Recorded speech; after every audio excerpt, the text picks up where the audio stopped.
Na walimu katika kaunti za Bungoma na Busia wamelalamikia huduma za matibabu kupitia bima ya afya ya SHA, huku wakitoa makataa ya wiki moja kwa serikali kufafanua zaidi hali halisi ya bima hiyo, la sivyo wataandamana. Wakizungumza baada ya kuzuru baadhi ya vituo vya afya mjini Bungoma vilivyoidhinishwa kuhudumia walimu, wamesema kuwa bima hiyo haishughulikii matakwa yao kama walivyokubaliana na serikali.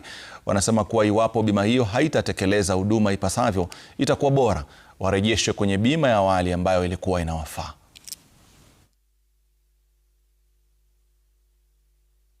I am addressing the Minister for Health, the Minister Duale, that those stories is talking about fraud in the ministry, he should steer away from that, because teachers don't want to hear about fraud, they want to get services in the hospitals.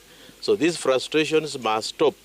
I'm aware some of the hospitals which have threatened to close down services for teachers in the next 1 week because they have not received any money from SHA to be able to enable them to carry out the facilities. The packages given are not as outlined in the component given in the MOU. The package given for maternity in the MOU is 300,000. In this hospital, we have realized, we have been informed and received it with dismay that is only 30,000. In the event of cesarean birth and other complications, the patient is forced to top up and give more money. And yet teachers do not have money.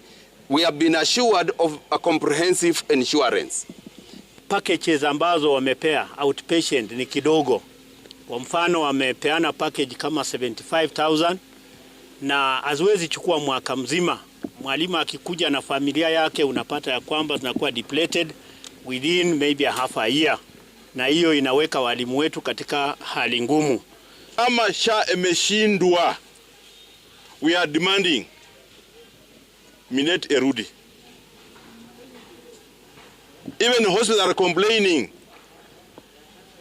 Tangu mambo ya SHA yaanze mpaka saa hizi, no cent has been sent to the hospital concerning mambo ya walimu.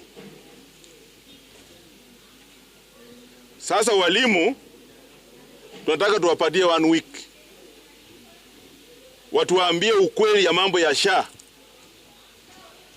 If the government wants teachers to die, watuelezee saa hizi. Na uchunguzi wa ndege iliyosababisha